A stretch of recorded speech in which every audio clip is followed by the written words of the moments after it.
Me llamo Esteban Salgado.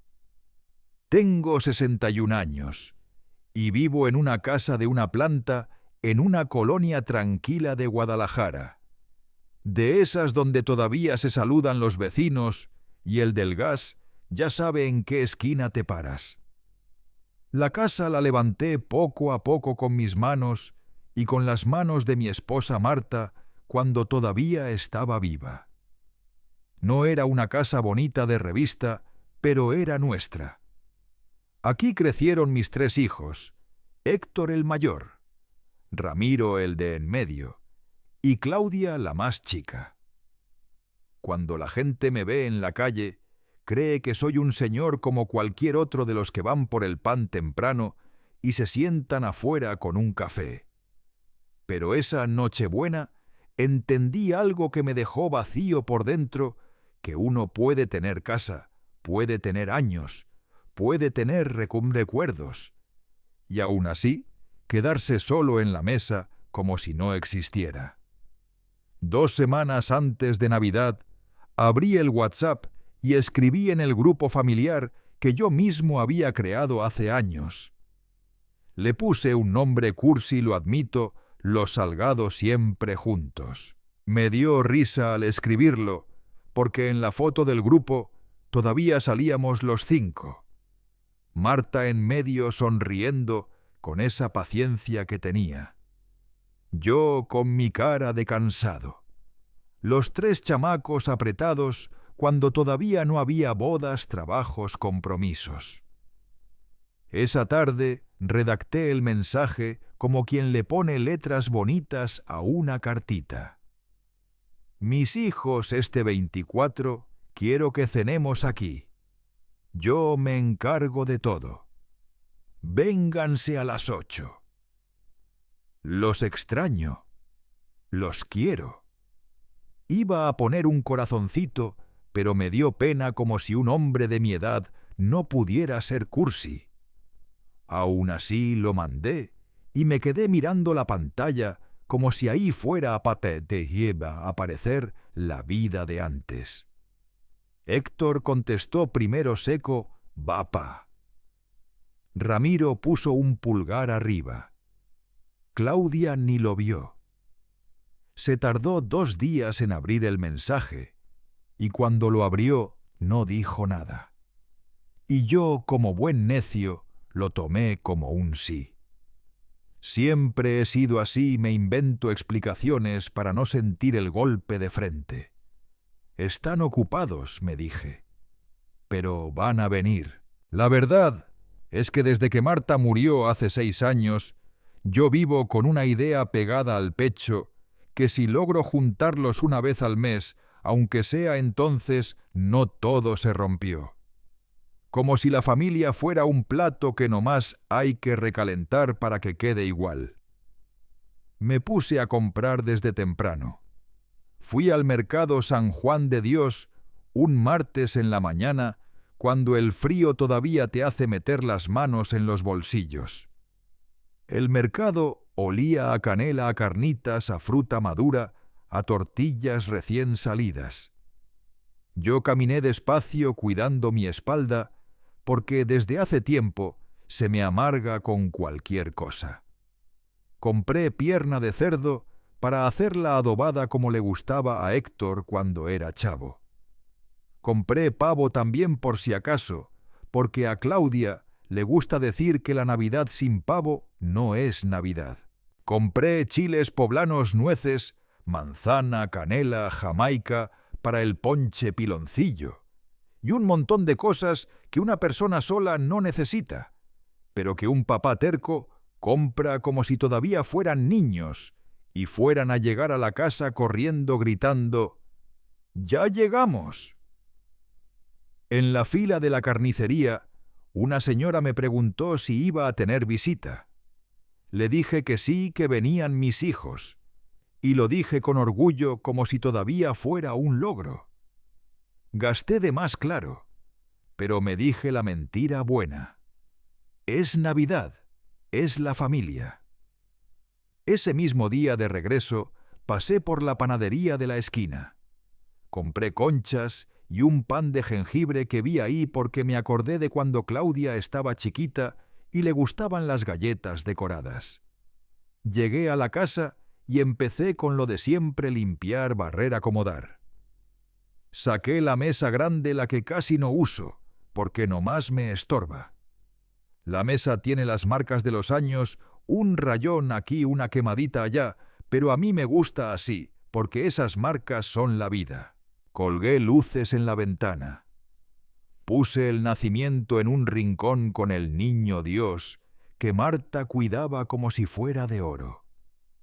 Y mientras ponía las figuras, me fui hablando solo como hacen los viejos cuando no hay nadie que los escuche: Marta, a ver si este año sí vienen. Los días se me fueron entre cocinar y acordarme.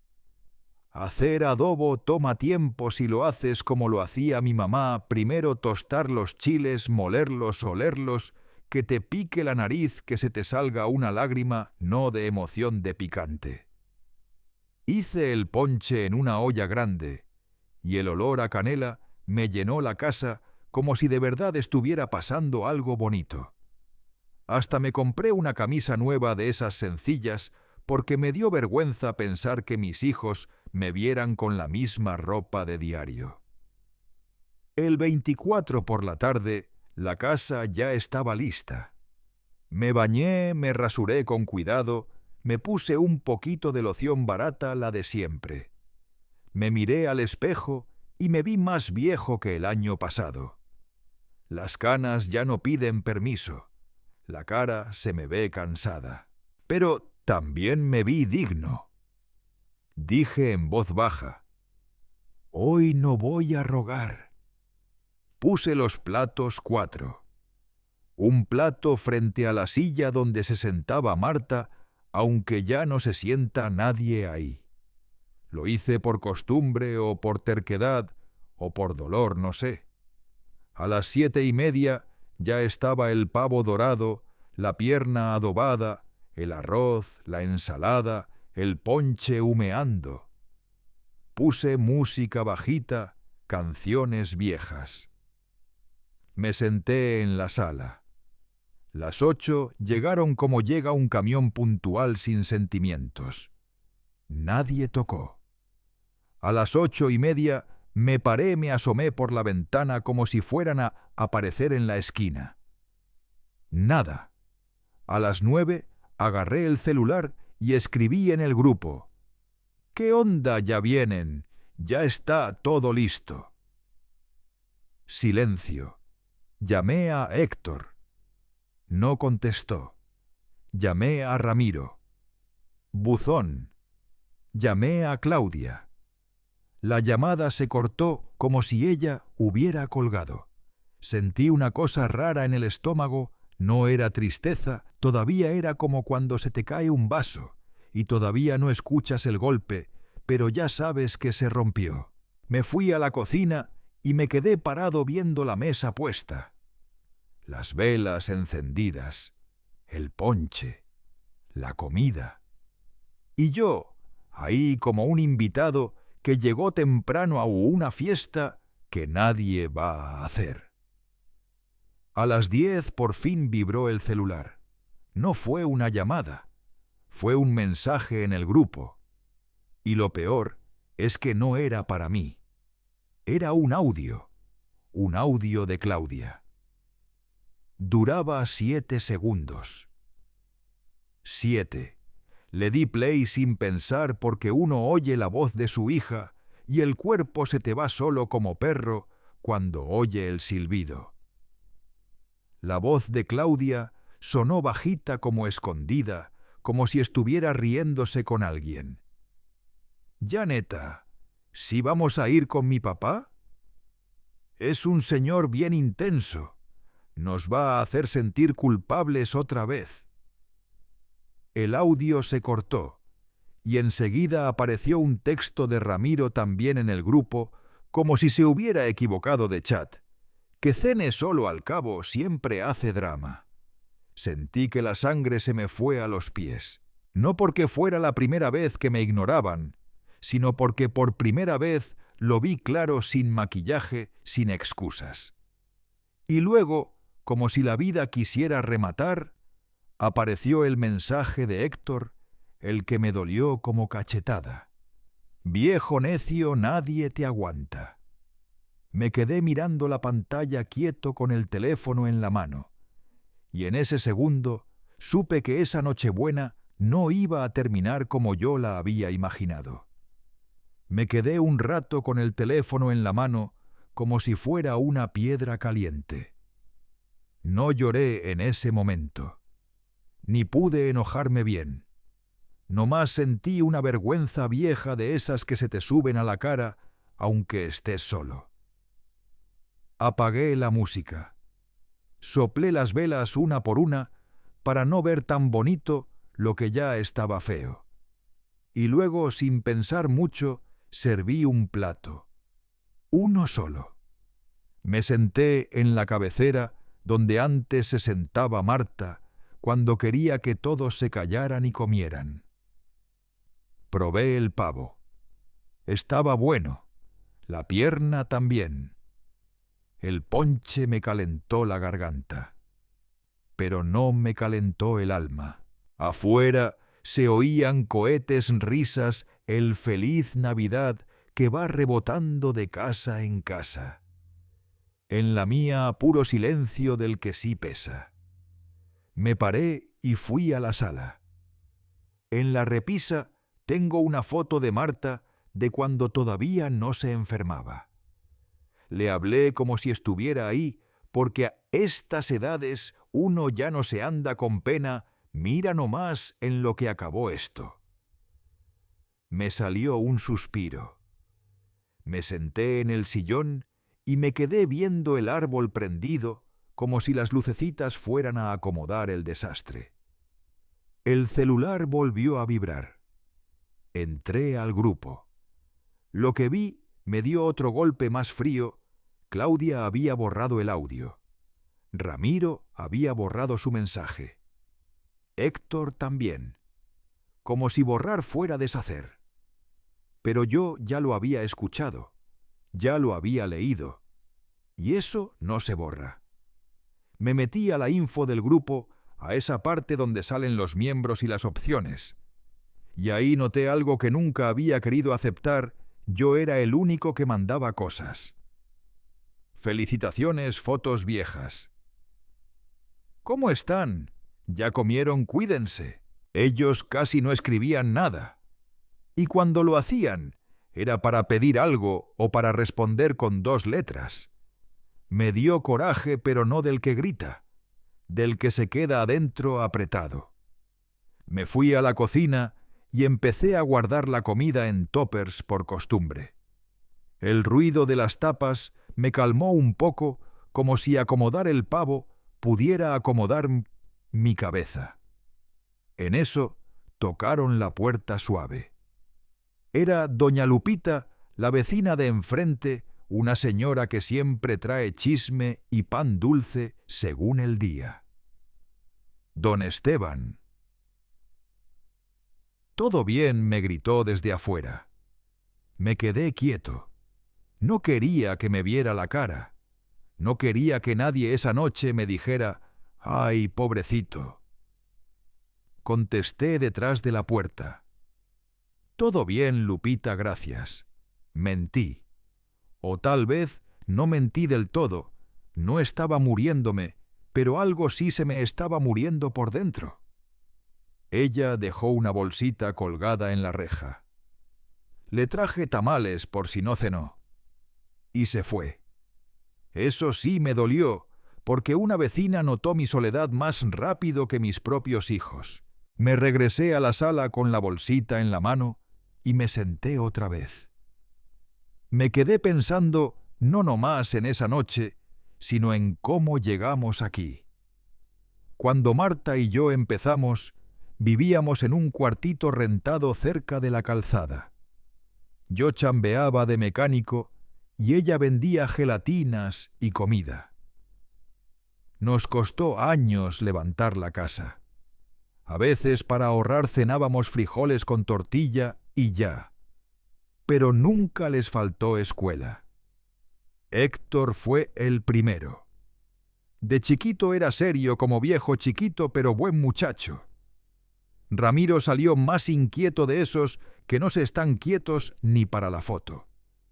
Claudia era mi consentida, la neta, porque era la más pegada a su mamá, y al verla yo veía a Marta. Cuando Marta murió, yo pensé que mis hijos se iban a acercar más, que iban a entender lo que se siente perder el centro. Al principio sí. Los primeros meses venían, me acompañaban al panteón, me hablaban bonito. Héctor me decía: «No se agüite, pa aquí estamos». Ramiro me traía mandado. Claudia me marcaba en la noche rápido, pero marcaba. Luego, como todo en esta vida, se fue enfriando. Héctor se clavó en su trabajo y en su familia. Ramiro se casó con una mujer que desde el primer saludo me vio como estorbo. Claudia se mudó más al centro por oportunidad y de pronto le dio vergüenza todo lo que oliera a barrio, a casa humilde, a papá mayor. Yo me quedé aquí en la misma casa, con los mismos objetos, con el mismo calendario colgado en la cocina, no más que con menos ruido. Y sí, yo también tuve culpa, porque yo los acostumbré. Yo fui el que siempre dijo sí. Sí, ji. Sí, hijo, ahí te presto. Sí, mija, ven, te cuido al niño. Sí, no te preocupes, yo firmo. Hace años, cuando empezaron a comprar carros, yo puse los autos a mi nombre. No porque quisiera controlarlos, sino porque en ese tiempo ninguno tenía buen historial, y yo tenía el mío limpio. Es para ayudarles, les dije. Y así fue. Héctor se llevó un sedán gris, Ramiro una camioneta vieja, Claudia un compacto blanco. Yo pagué los trámites, el seguro al principio, y luego, según ellos, ya se hacían cargo. Pero con el tiempo, yo seguía arreglando cosas, poniendo dinero donde faltaba, porque me daba miedo que les pasara algo. El miedo de padre nunca se va. Pero esa noche entendí algo que me dio asco. Ese miedo también es una cadena. Me acordé de Mateo, mi nieto, el hijo de Héctor. Tiene 7 años y es de lo poco que todavía me da risa de verdad. Cada vez que lo traían era con prisa. «Pa, cuídalo tantito, es urgente. Urgente siempre». Yo cancelaba lo mío, lo que fuera. Una vez hasta dejé plantada una consulta por andar cuidando al chamaco y nadie me preguntó si estaba bien. Yo lo hacía feliz, le hacía quesadillas, jugábamos a la pelota en el patio, y cuando Héctor llegaba por él, era un gracias, pa, sin mirarme. Y yo, tonto, me quedaba contento con ese gracias como si fuera amor. Me levanté y fui por un folder donde guardo papeles, escrituras, recibos, cosas de viejo. Lo abrí sobre la mesa. Ahí están los documentos de la casa a mi nombre. Ahí están copias de las tarjetas de circulación de los autos a mi nombre. Ahí está el testamento que hice cuando murió Marta, porque un compadre me dijo: «No seas dejado, Esteban, deja todo arreglado». En ese testamento yo dejaba la casa y lo poquito que tengo dividido entre los 3. Parejo. Porque así debe ser, pensé. Porque uno no debe hacer diferencias. Me dio una risa amarga. Parejo, para hijos que ni siquiera pueden darte una cena parejita una noche al año. Volví a agarrar el celular. Me metí al grupo otra vez. Revisé. No había nada. Pero me fui a la galería del chat y vi algo que no había notado, una captura de pantalla que Claudia había mandado semanas antes por error y luego borró rápido. Yo nunca la abrí bien. Esa noche la abrí con calma. Era una conversación en otro chat, un chat que no era el de la familia. Se alcanzaba a leer el nombre arriba los 3. Y abajo una frase de Ramiro. Ya dile que firme lo de la casa después de Año Nuevo. Ahorita ni le digas se pone intenso.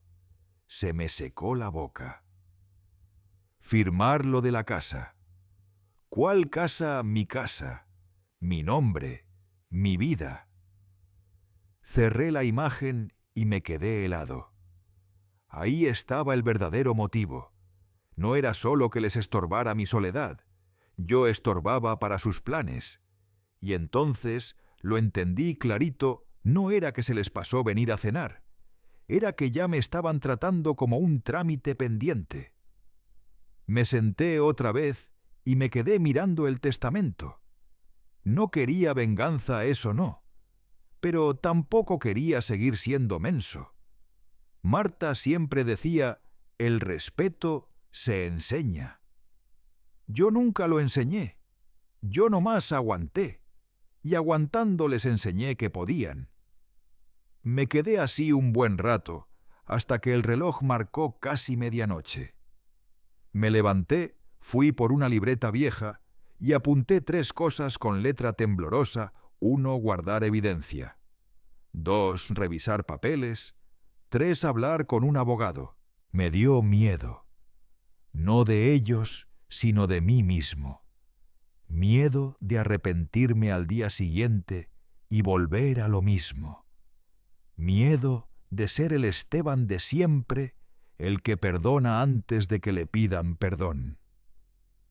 Me fui a la sala, me senté derecho y busqué un contacto en el teléfono LIC. Arturo Valdés. Es el abogado que nos ayudó cuando compramos el terreno y cuando hice el testamento. Vi la hora y pensé, es tarde. Luego pensé, también era tarde cuando me dejaron solo. Respiré hondo. Mi dedo se quedó encima del botón de llamada dudando un segundo, y al final lo apreté. Sonó. 1 vez, 2 veces, 3. Y yo con el corazón como tambor esperé a que contestara. El tono de llamada sonó 3, 4 veces, y yo ya estaba a punto de colgar no por educación, sino por miedo. Miedo de que si no me contestaba, yo me quedara otra vez solo con mi coraje, y al día siguiente amaneciera mansito como siempre. Pero contestó. Bueno, la voz del licenciado Arturo Valdés venía ronca de sueño como si lo hubiera sacado de la cama. Licenciado, soy Esteban Salgado. Hubo una pausa de esas donde uno siente que el otro se está sentando en la orilla del colchón.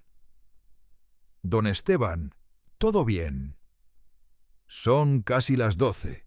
No, licenciado. No está todo bien. Y si no lo hago ahorita mañana, me voy a hacer pendejo otra vez. No sé por qué dije eso. Se me salió así directo como hablamos acá cuando ya nos cansamos. Él respiró hondo ya más despierto. A ver, dígame con calma. Me fui a la cocina, porque allá la voz me salía más firme como si las paredes me sostuvieran. Mis hijos no vinieron a cenar. Me dejaron solo. Y por error me mandaron mensajes. Cosas feas. Y además, creo que traen un plan con la casa. Del otro lado se hizo silencio. ¿Qué plan? No lo sé completo. Pero vi una captura de un chat que tienen ellos. Ya dile que firme lo de la casa, decía. Arturo no contestó de inmediato. Me preguntó algo que me sorprendió. ¿Usted está bien de salud ahorita? ¿Se siente mareado? ¿Ha tomado alcohol? No he tomado ni una cerveza, licenciado. Estoy bien. Lo que estoy es encabronado, y por primera vez, claro. Está bien. Entonces dígame qué quiere hacer. Me quedé un segundo callado, porque una cosa es pensar ya estuvo y otra decirlo en voz alta. Quiero cambiar mi testamento. El licenciado soltó un aire lento, como quien ya se imaginaba por dónde iba el asunto. ¿Quiere desheredarlos? Quiero que dejen de tratarme como trámite licenciado. Quiero que entiendan que yo no soy un cajero ni una firma. Entiendo, pero tengo que ser muy claro en México, no es tan simple desheredar por enojo. Se puede modificar su testamento, sí, pero hay reglas. Además, hacerlo bien requiere notario. Ahorita es Nochebuena, no hay notarios trabajando, a menos que alguien acepte ir por una urgencia. Pago lo que tenga que pagar. Lo dije sin temblar. Me sorprendí a mí mismo. Arturo guardó silencio un momento y luego habló más serio, como cuando uno se pone el casco para entrarle al trabajo. Mire, don Esteban, lo que sí podemos hacer es actualizar el testamento y dejar asentado de forma muy concreta que usted ha vivido abandono, maltrato emocional, y que durante años usted ha apoyado a sus hijos y no al revés. Eso sirve para justificar decisiones patrimoniales.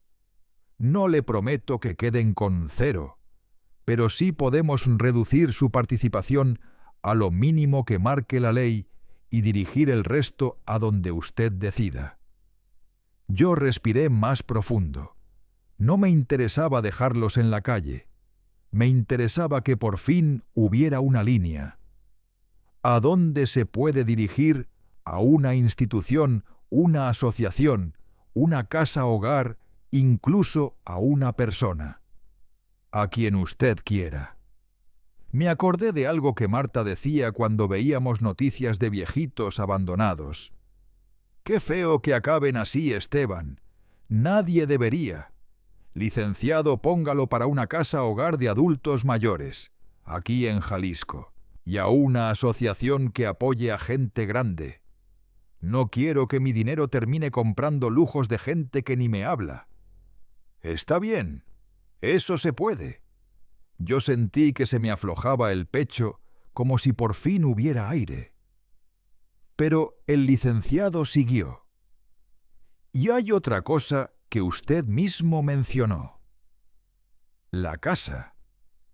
Si sus hijos están buscando que firme, lo más probable es que quieran que usted les ceda derechos o que firme algún documento de compraventa, donación o garantía. Usted no firme absolutamente nada sin revisarlo conmigo. Nada. Ya no firmo ni un recibo, licenciado.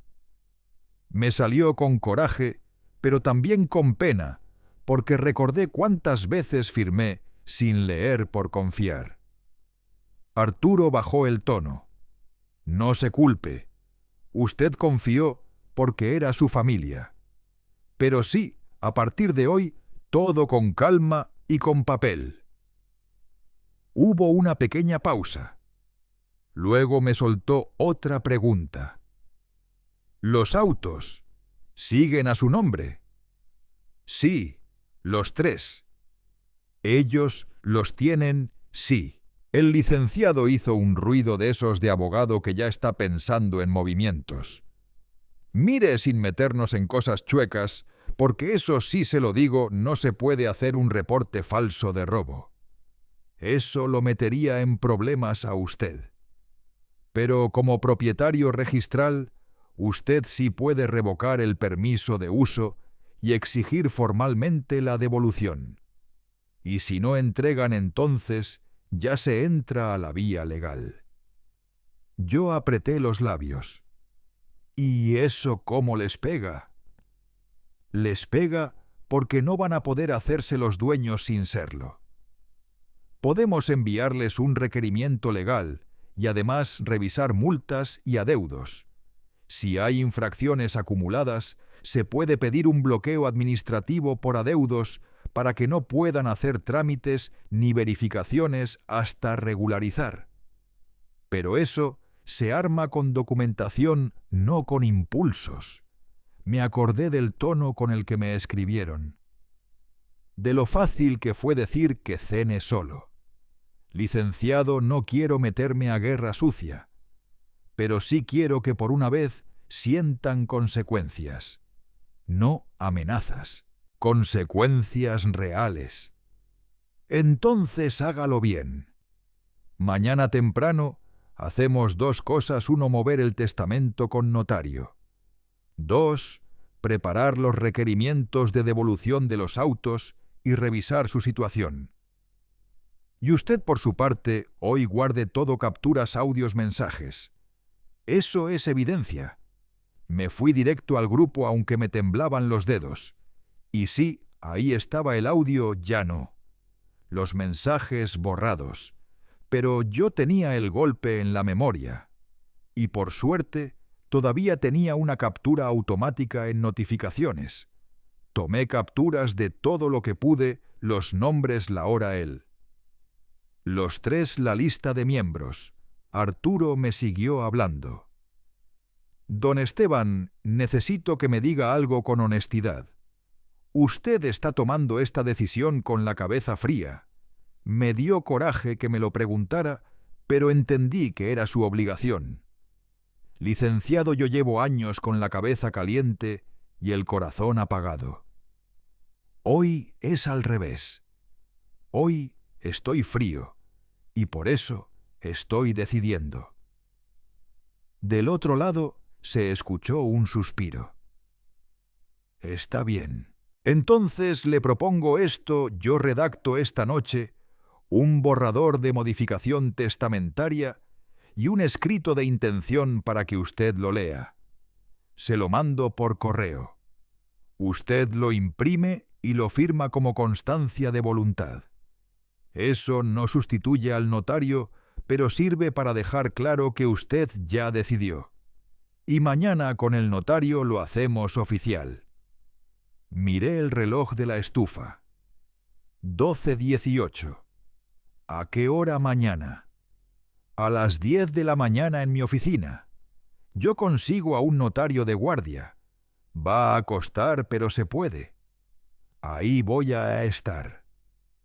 Colgamos y me quedé un rato parado con el teléfono ya sin ruido. La casa seguía oliendo a canela y a carne.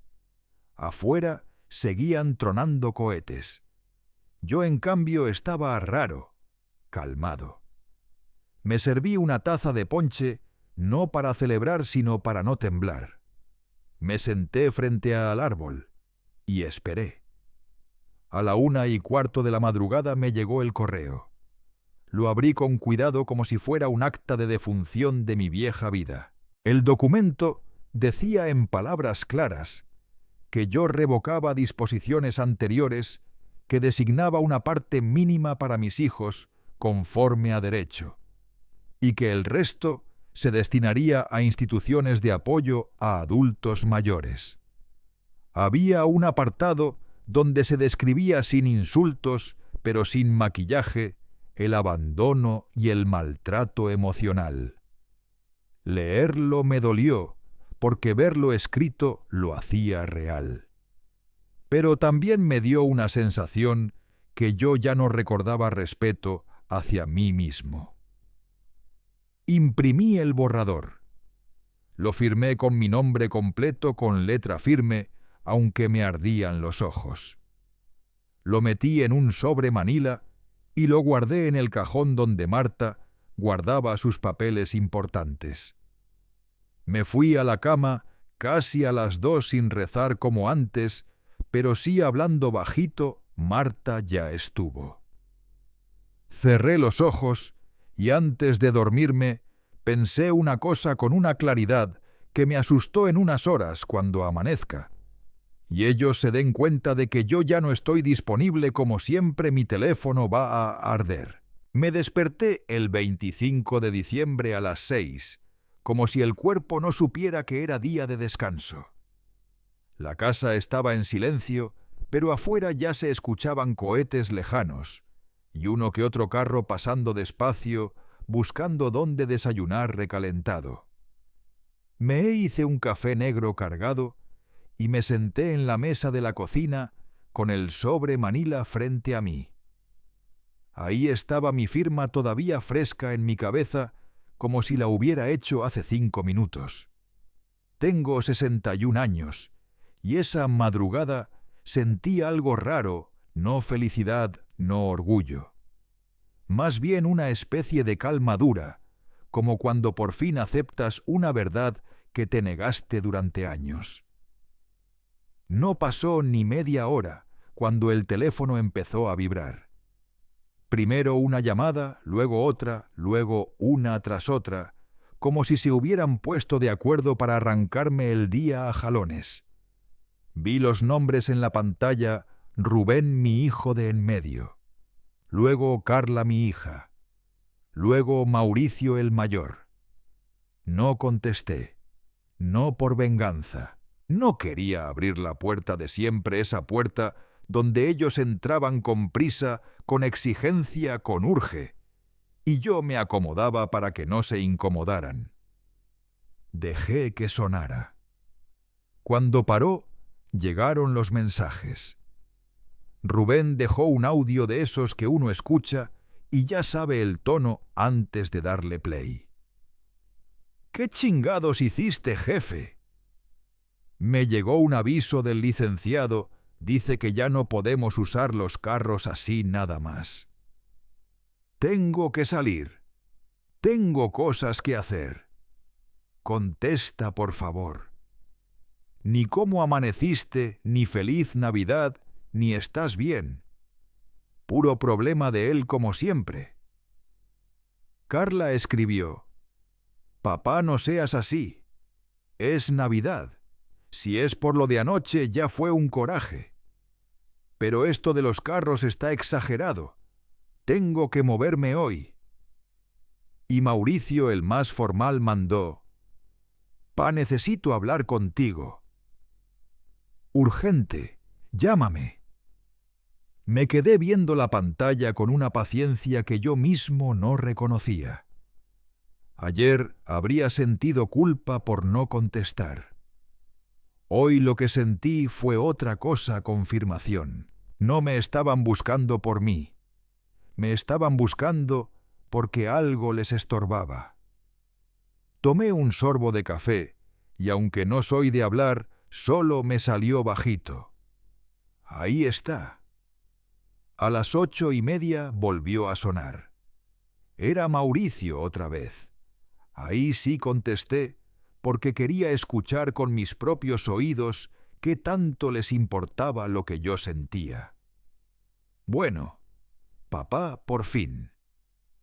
¿Qué está pasando? Me llegó un mensaje del licenciado Arturo que se revoca permiso de uso del carro y que hay que entregarlo. ¿Por qué haces esto? Su voz venía tensa, como de jefe regañado, no como de hijo preocupado. Yo respiré despacio. Buenos días, Mauricio. Hubo un silencio incómodo. Sí, bueno, buenos días. ¿Estás bien? Lo dijo rápido como requisito. Estoy bien, solo, como anoche. Él soltó un aire desesperado. Papá, ya...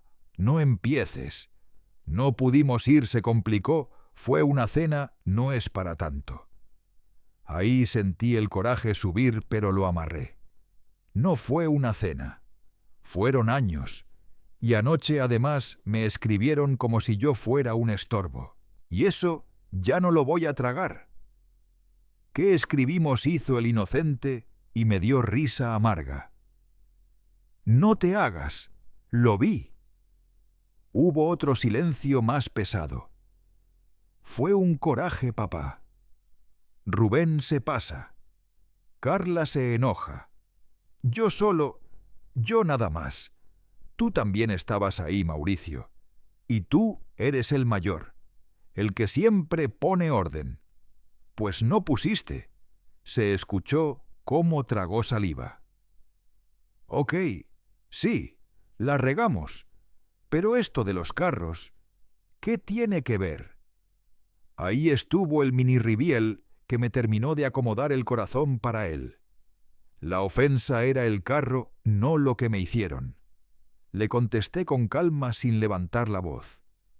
Tiene que ver porque todo está a mi nombre, y porque ya me cansé de que ustedes usen mi vida como si fuera suya.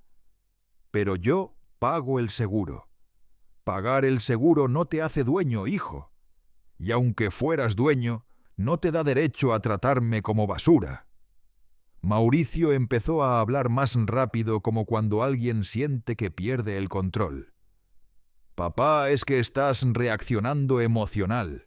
Ahorita estás dolido y estás tomando decisiones que te vas a arrepentir. Además, ¿qué vas a hacer? ¿Quitarnos del testamento? Así nada más. Yo miré el sobre Manila como si me diera fuerza. Hoy a las 10 voy con el notario. Voy a firmar la modificación. Y no es berrinche. Es límite. Escuché su respiración pesada. No puedes hacer eso. Ya lo estoy haciendo. ¿Y nosotros qué? Somos tus hijos. Esa frase en otro tiempo me habría doblado. Hoy me sonó como chantaje viejo.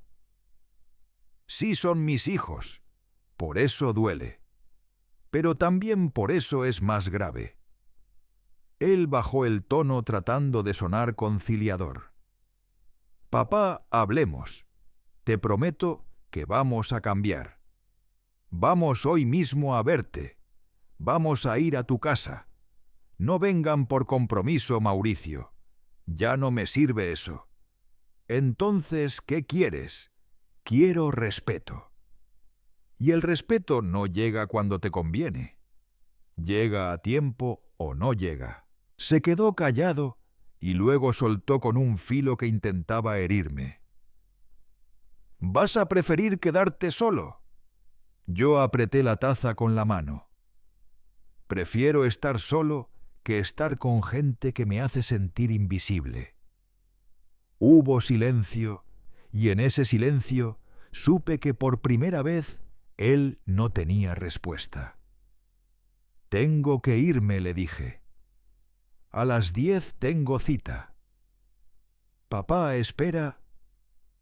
Colgué. No por crueldad, porque si seguía me iba a ganar el miedo, y yo ya estaba cansado de vivir con miedo. A los 10 minutos entré al grupo familiar y vi que Carla había escrito: «Ya ven, por no ir a su cena, ahora está haciendo drama». Rubén respondió: «Toda la vida quejándose, y cuando uno necesita algo, se pone pesado». Y Mauricio: «Déjenlo, se le va a pasar». Eso fue el golpe final del capítulo para ellos. Mi dolor era un capricho. Escribí una sola vez sin insultos: «No se me va a pasar». Ya no voy a aceptar el mismo trato. Hoy firmo cambios. Cuando quieran hablar de verdad con hechos, no con presión, saben dónde vivo. Salí del grupo. Bloqueé los números. Apagué notificaciones. Me bañé, me puse una camisa limpia, me peiné con calma, como si fuera a una entrevista de trabajo. No quería verme como víctima. A las 9:30 salí rumbo a la oficina del licenciado Arturo. Las calles tenían ese aire raro de Navidad, algunas vacías, otras llenas de familias, cargando charolas, niños con suéteres, señoras apuradas por la misa.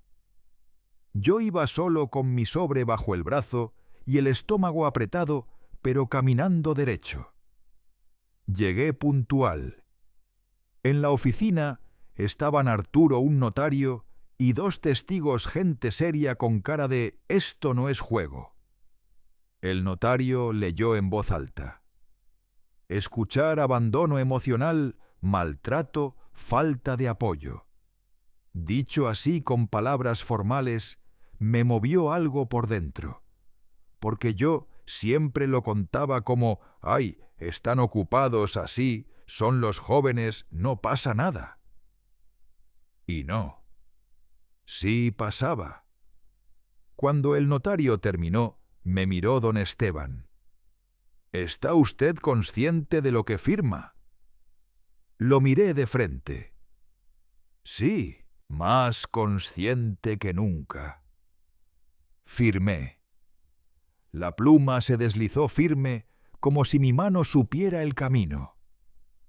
El notario selló, los testigos firmaron. Arturo guardó el documento. Listo, me dijo sin triunfalismos. Ya está.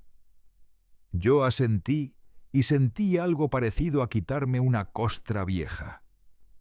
Antes de salir, Arturo me alcanzó con otra carpeta. Aquí está el requerimiento de devolución de los autos y el reporte de adeudos. Hay multas a nombre del vehículo de Rubén. Si él no regulariza la bronca, le cae a usted como propietario. Esto era urgente, don Esteban. Ahí entendí otra cosa. No solo me estaban usando emocionalmente, también me estaban dejando problemas legales. Salí de la oficina cerca de las 11. El sol pegaba bonito como de diciembre en Guadalajara, y la gente sonreía con sus bolsas y sus abrazos. Yo subí al camión viendo por la ventana como quien regresa de un funeral y al mismo tiempo de un nacimiento. Cuando llegué a mi casa y abrí el portón, vi el teléfono 50 y tantas llamadas perdidas, mensajes de números desconocidos. No abrí ninguno. Apenas dejé las llaves en la mesa, tocaron la puerta. 3 golpes fuertes, seguros, como de alguien que cree que tiene derecho a entrar. Me asomé por la ventana. Era Mauricio parado con la cara dura y los hombros tensos, y su boca decía sin voz: «Ábreme». Mauricio seguía tocando como si la puerta fuera suya. 3 golpes, pausa, otros 3. Yo me quedé quieto en la sala, con la espalda pegada a la pared, escuchando su respiración del otro lado, esa forma de pararse fuerte que siempre tuvo cuando quería imponer. «Papá, abre», dijo ya sin fingir calma. «Tenemos que hablar». Yo no contesté, no por hacerme el importante, sino porque sabía que si abría, aunque fuera tantito, la conversación se iba a convertir en lo mismo de siempre, él hablando de lo que le conviene, yo cediendo para no romper la familia. Y yo ya estaba cansado de sostener algo que ellos mismos habían dejado caer. Mauricio volvió a tocar. «Papá, no hagas esto. Ya entendí ya. Perdón. Pero abre». Esa palabra perdón me sonó hueca, como cuando uno dice salud por costumbre. Me acerqué despacito a la ventana de la sala y jalé apenas la cortina. Ahí estaba sudado, ojeroso, con el celular en la mano, como si fuera un arma. Me vio moverse la cortina y levantó la cara. «Ahí estás, ábreme». Yo respiré profundo. Me acordé de mi esposa, de cómo me decía Esteban: «No te dejes, porque luego se acostumbran». Y yo siempre le respondía: «Son mis hijos, mujer». Pues sí, mis hijos.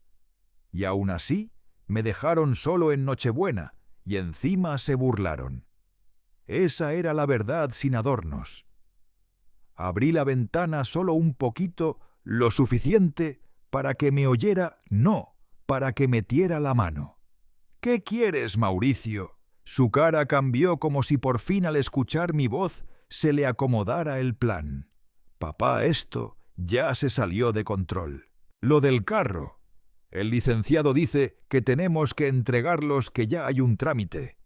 ¿Neta vas a arruinarnos por un mensaje?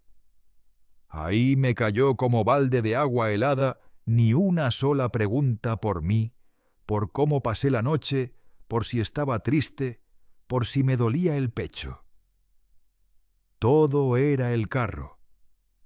Todo era el trámite. Le contesté despacio para no temblar. No te estoy arruinando. Estoy poniendo orden. El desorden lo hicieron ustedes. Mauricio se acercó a la ventana. Papá, ya no manches. Fue un coraje. Rubén se pasó. Carla exagera. Yo ni escribí eso. Me reí sin ganas. Pero lo leíste. Y lo dejaste.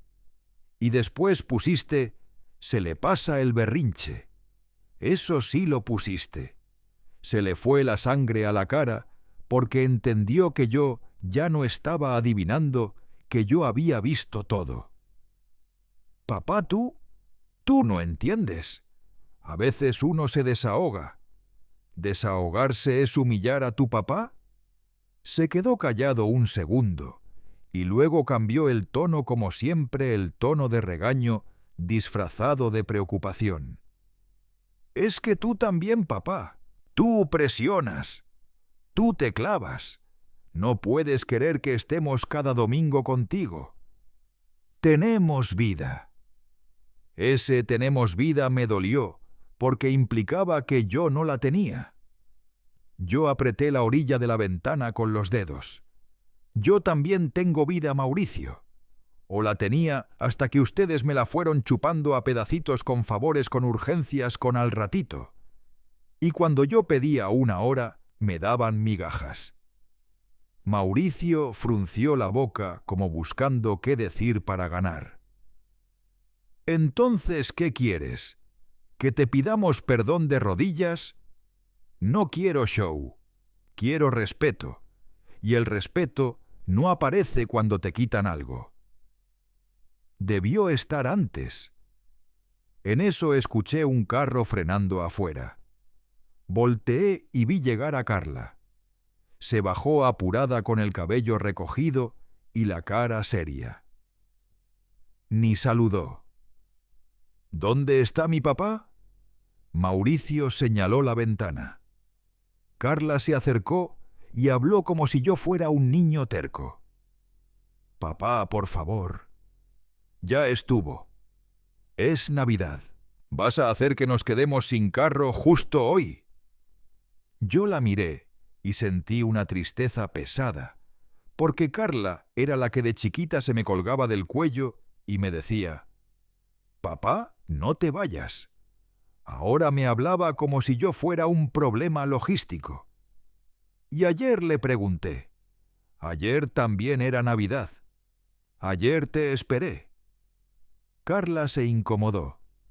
«Papá, ya. No empieces con eso. No pudimos ir». No quisieron, le corregí. Es diferente. Carla abrió los ojos ofendida. ¿Qué estás diciendo? Que pudieron ir a 1000 cosas pero no a verme. Y encima se rieron. Mauricio intentó meterse. Papá ya no fue para tanto. Yo sentí el coraje subirme, pero lo usé para hablar claro. Sí fue para tanto. Fue para que por primera vez yo me eligiera a mí. Y a ustedes les molesta porque ya no soy útil. Carla chasqueó la lengua. ¡Qué dramático! Ahora resulta que eres víctima. Esa frase fue el mini reveal que me acomodó algo en el alma.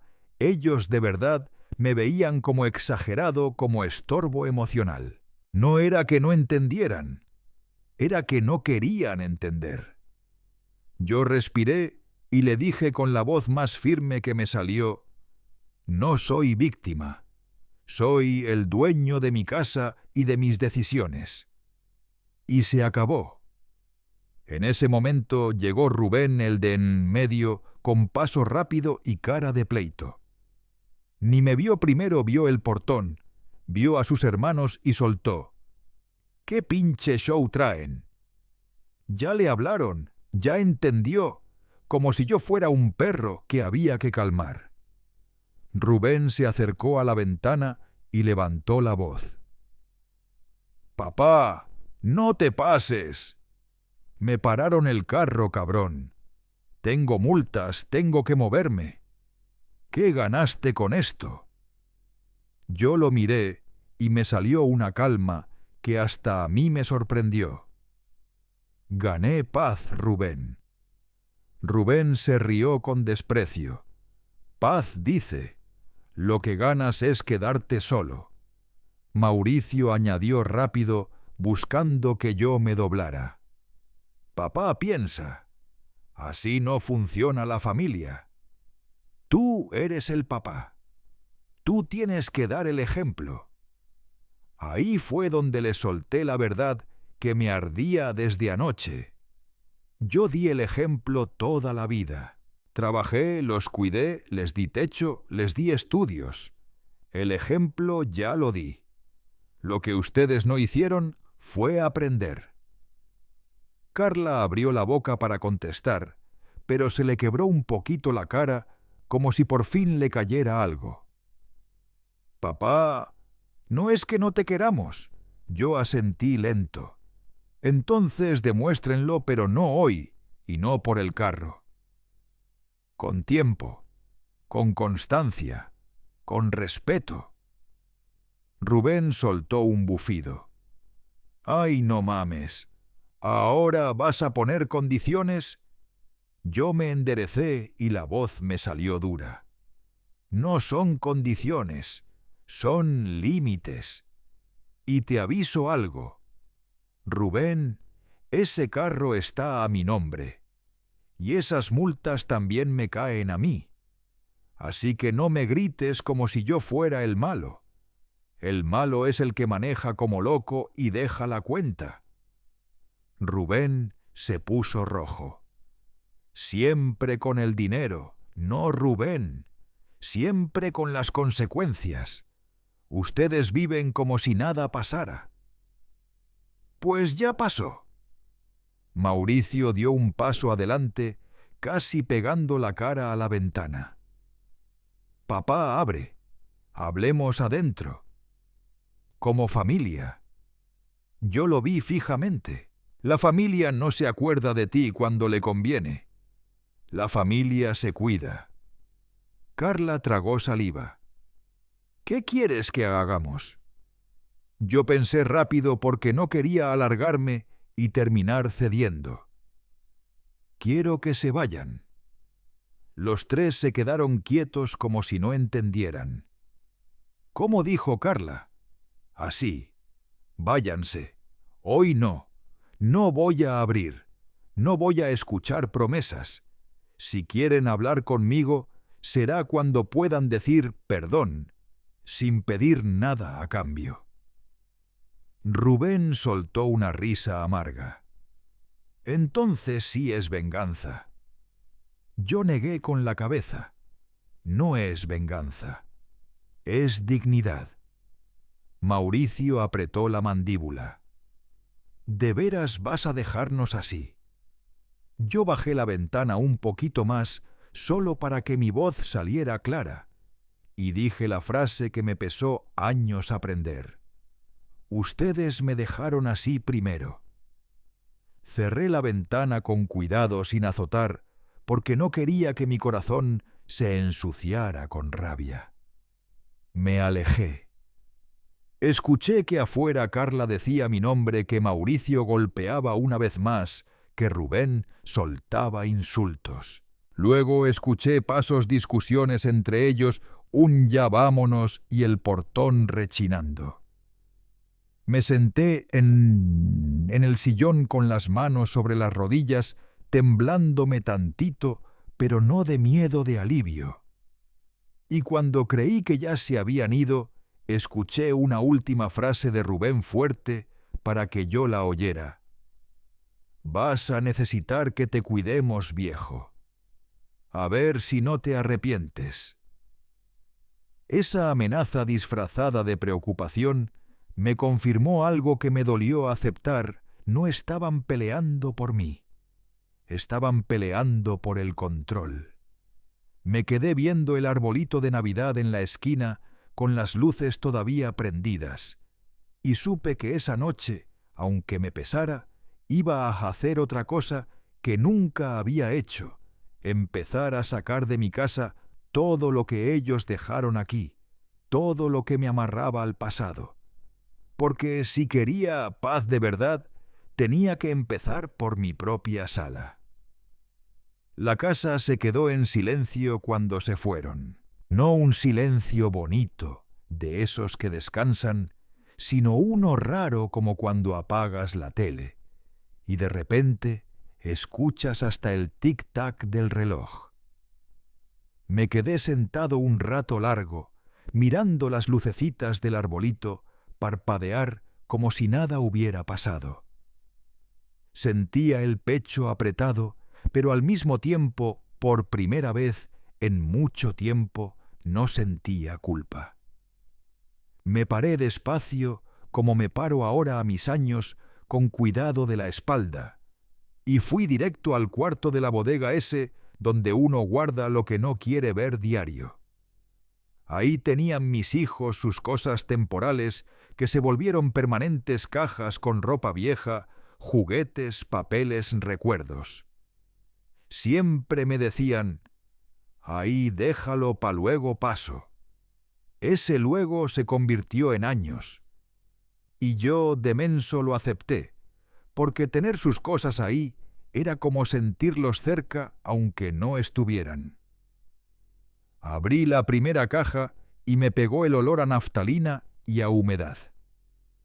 Saqué una chamarra de Mauricio de cuando trabajaba de joven todavía con manchas de grasa.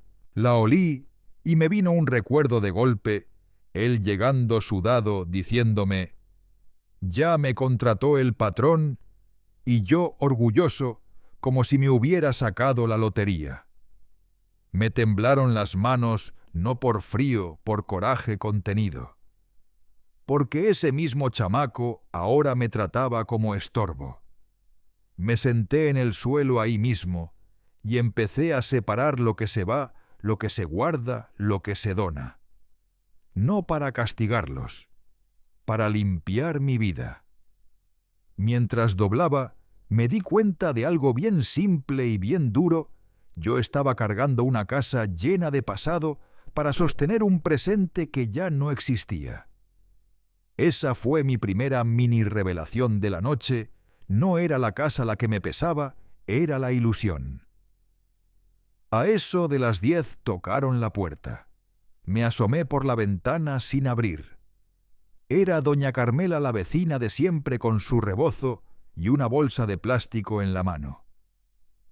Ella es de esas mujeres que no preguntan por chisme, preguntan porque de verdad ven. Le abrí solo la reja sin invitarla a pasar del todo. Esteban. ¿Estás bien? Los vi hace rato, venían alterados. Yo quise decir sí, todo bien como siempre digo, pero esa noche no me salió la mentira. No, Carmela, no estoy bien, pero tampoco estoy mal como antes. Ella me miró con esos ojos que ya han visto de todo. Te traigo un cafecito. No, gracias. Traigo ponche. Si quieres, sírvete tantito. Entró y se sentó en una silla mirando el desorden de cajas. ¿Qué haces? Estoy sacando sus cosas. Ya estuvo. Carmela no se espantó. Nomás asintió. Más te tardaste tú en aprender que ellos en acostumbrarse, mijo. Esa frase me pegó, porque era verdad. Yo fui el que les enseñó a que podían y no pasaba nada. Carmela me dejó unos tamales envueltos. Por si no cenaste bien. Me dieron ganas de llorar, pero me aguanté. Gracias, Carmela. No me agradezcas. Nomás no te me encierres en tu dolor, Esteban. Eso sí mata. Se fue despacito, y yo me quedé otra vez con mis cajas. Seguí sacando cosas hasta que encontré una carpeta azul de esas de plástico barato. No la recordaba. La abrí y ahí estaban mis papeles, correos del banco, notificaciones, capturas, impresas de mensajes y una hoja donde yo mismo con mi letra había anotado fechas y cantidades. Préstamo a Rubén tal día. Otra ayuda tal día. Multas del carro tal día. Me quedé viendo esa carpeta como si la hubiera hecho otra persona. Y luego entendí, yo llevaba tiempo sabiendo nomás que no quería aceptarlo. Yo ya estaba juntando pruebas antes de atreverme a llamarle pruebas. Esa fue la segunda mini revelación, la que me dio vergüenza. No fue una decisión de una noche. Fue una verdad que venía empujando desde hace años, y yo me hacía el ciego para no romper la familia. Me levanté, prendí la luz de la cocina y me serví un café negro sin azúcar, como me gusta cuando quiero pensar claro. Me senté con la carpeta frente a mí y me puse a leer. Había un correo donde se veía el total de multas del carro de Rubén, otro donde aparecía un cargo raro de un seguro que yo no reconocía. Me quedé mirando ese cargo un buen rato. ¿Y esto qué chingados es?, murmuré para mí mismo. Me metí a la computadora vieja, la que casi no uso, y con paciencia entré a mi banca en línea. Ahí estaba un pago mensual chiquito, constante desde hacía meses. No era una cantidad que me dejara en la calle, pero era el colmo, ni para eso me habían preguntado. No quise sacar conclusiones rápidas, pero se me hizo un nudo en el estómago, porque sonaba a que alguien había metido mi nombre en algo otra vez. Y esa sensación, la de que mi firma y mi confianza eran terreno libre, me encendió la sangre. Cerré la computadora. No esa noche. Esa noche no iba a perseguirlos. Esa noche iba a cuidarme. Al día siguiente me desperté temprano, como si tuviera trabajo, aunque ya no. Salí al patio con una escoba, barrí hojas del mango, y el aire frío de la mañana me bajó la cabeza. Hoy hago lo que tengo que hacer, me dije. Preparé una mesa en la sala y seguí empacando. Cada caja que llenaba era un cierre. Metí fotos donde salen de chiquitos, pero no las rompí. Yo no soy así. Metí diplomas, juguetes, ropa y los puse por separado con su nombre. Mauricio, Carla, Rubén. Me dolía, sí, pero también me daba paz ver las cosas ordenadas, como si al ordenar el cuarto se ordenara tantito mi corazón. A media mañana sonó mi teléfono. Vi el nombre en la pantalla y se me apretó la garganta. Licenciado Palacios. Contesté. Buenos días, don Esteban. Buenos días, licenciado. Le hablo para informarle algo importante. Sus hijos vinieron ayer a mi oficina. Yo me quedé callado. Los tres. El licenciado siguió. Querían hablar de los autos y querían saber si usted de verdad ya firmó lo del documento. Sentí que me sudaron las manos, no porque dudara, sino porque me dio coraje la lógica de ellos: primero el interés, luego la familia. ¿Y qué les dijo?, pregunté despacio. Les dije la verdad, que los autos están a su nombre, que usted ejerció su derecho y que lo del documento está en proceso legal. También les dije que si quieren hablar con usted, no es conmigo, es con usted. Hubo una pausa y luego el licenciado soltó lo que me dejó helado. Pero hubo un detalle, don Esteban. Rubén se alteró y sin querer mencionó algo que me preocupa. Dijo que su papá ni sabe lo del seguro. Me quedé con el aire atorado. El licenciado remató serio. «¿Usted sabe de qué seguro está hablando don Esteban?» Me quedé callado con el teléfono pegado a la oreja, sintiendo cómo se me iba el calor de la cara. «No, licenciado, yo no sé de qué seguro habla», le contesté. Y no era por hacerme el santo, de verdad no sabía.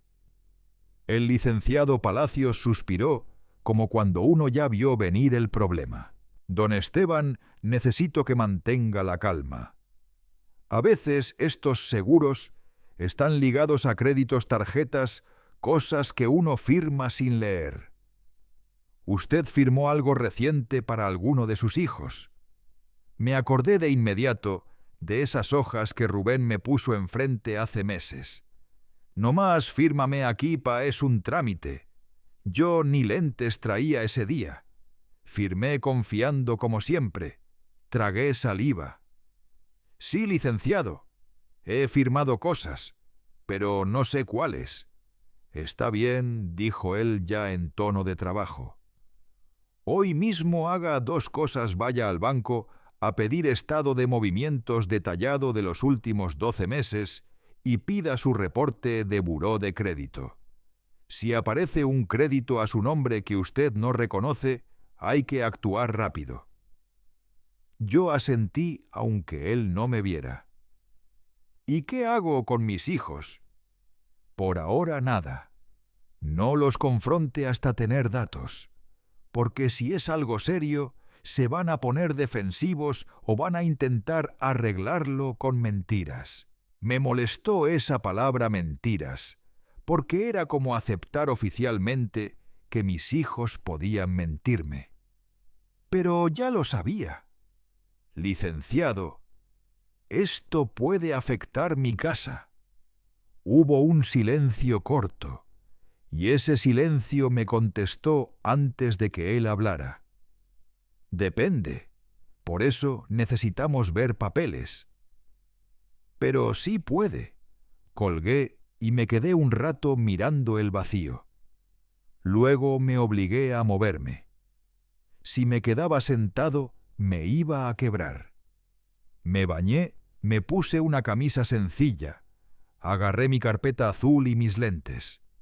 Antes de salir, vi las cajas con los nombres de mis hijos apiladas en la sala. Me dio coraje y fuerzas al mismo tiempo. «Hoy me cuido yo», me dije. Fui al banco caminando despacio, porque el camión a esa hora va lleno, y yo no tenía ganas de empujones ni de caras. Mientras caminaba por la banqueta, vi puestos de jugo, gente comprando pan dulce, y me cayó una cosa bien rara.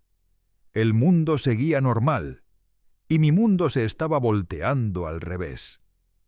En el banco hice fila como cualquiera, pero por dentro traía un ruido. Cuando me tocó la señorita, me pidió mi INE. «¿En qué le puedo ayudar, señor? Necesito mis movimientos detallados del último año y necesito saber de un seguro que me están cobrando». Dije «me están cobrando», aunque todavía no entendía bien, pero así sonaba. Ella tecleó, revisó la pantalla y frunció tantito la ceja. «Aquí aparece un seguro de vida ligado a un crédito personal». Sentí que se me aflojaron las piernas. «Crédito personal, sí, señor. Un crédito que se aperturó hace 8 meses». 8 meses. Me vino a la cabeza la escena clarita Rubén en mi cocina enojado, diciéndome que yo era mala madre, bueno mal padre, por no endeudarme más por él. Y 2 días después, yo sacando dinero de mi tarjeta para dárselo. 8 meses. «Señor, ¿se siente bien?», me preguntó la señorita, porque me vio la cara. «Sí, sí nomás, dígame. ¿Yo pedí ese crédito?». Ella se quedó seria profesional. Aquí aparece que fue solicitado en sucursal con firma. ¿Y los pagos? Se han hecho algunos meses, pero hay retrasos. ¿Cuánto es?, pregunté con la garganta seca. Me dijo la cantidad y me dio vergüenza repetirla en voz alta. No era poquito. No era de mi atraso y lo pago luego. Era un compromiso que podía tragarse mi pensión. ¿Y a dónde se depositó? A una cuenta que termina en... Me dictó los últimos números. Yo no reconocí esa cuenta. Esa no es mi cuenta. Ella tecleó otra cosa. Aparece como cuenta receptora, a nombre de Mauricio Tonancín. Sentí un golpe en el estómago como si me hubieran empujado. Mauricio, el que anoche me dijo yo ni escribí eso, el que me pidió abre papá, el que hablaba de familia, pero con el ojo en el carro. Me quedé helado. La señorita siguió sin darse cuenta de lo que me estaba haciendo por dentro. El seguro de vida está para cubrir el crédito en caso de fallecimiento. Los beneficiarios. Se detuvo como leyendo. Los beneficiarios están registrados como Mauricio Tonancín, Carla Tonancín y Rubén Tonancín. Ahí fue donde me ardieron los ojos. No de tristeza bonita, sino de humillación. Mis hijos habían puesto mi vida como garantía para un dinero que cayó en la cuenta de Mauricio. Y luego todavía tenían la cara de venir a decirme que yo era dramático. Yo apreté la carpeta azul contra el pecho para no temblar tanto. ¿Cómo es posible que yo tenga un crédito y no me haya enterado? La señorita bajó la voz. A veces, señor, se hace con autorización o con un apoderado. Usted firmó un poder notarial en ese momento. Me acordé de algo que me dio asco hace un año. Mauricio me pidió que firmara un papel para poder hacer trámites del carro, porque en su trabajo no le dan tiempo. Yo lo regañé poquito, pero terminé firmando. Me dijo, es nomás para el carro, pa. Yo firmé, con confianza, como un tonto. Respiré hondo. Me puede imprimir todo: solicitud, contrato, firma, beneficiarios, movimientos, todo. La señorita asintió y se tardó un rato. Yo me quedé sentado en la orillita de una silla viendo a la gente pasar con sus sobres, sus depósitos, su vida normal. Me daban ganas de salirme corriendo, pero me quedé porque ya estaba harto de huir de la verdad. Cuando me entregó el paquete, vi la firma en una hoja. Era mi firma, o una cosa muy parecida. No soy perito, pero yo sé cómo firmo. Y esa línea tenía mi nombre, pero no tenía mi mano. Se lo dije a la señorita esa, no la firmé yo. Ella se encogió tantito. Si usted no la firmó, señor, tiene que hacer una aclaración por posible fraude. Pero eso implica investigación. Hágalo, le dije, porque esto no lo pedí yo. Me hizo pasar a otro módulo. Me tomaron datos, me dieron folios, me dijeron que el proceso puede tardar. Yo no escuchaba bien. Nomás veía el nombre de Mauricio en la hoja como una mancha. Salí del banco con el sol pegándome en la cara y el mundo dándome vueltas. Me senté en una banca afuera bajo una sombra chiquita y abrí la carpeta azul para buscar aire. Ahí estaba todo el crédito, el seguro, los beneficiarios. Y de pronto entendí algo que me dio más miedo que coraje. Si yo me moría, ellos cobraban. No era una idea bonita ni una acusación loca. Era un papel con su nombre. Y en ese momento me vino un pensamiento que me dio vergüenza, pero no lo pude evitar. Entonces, por eso, nunca venían. Por eso solo querían que yo siguiera disponible y callado. Me regañé a mí mismo. No, Esteban, no te vayas a lo oscuro sin pruebas.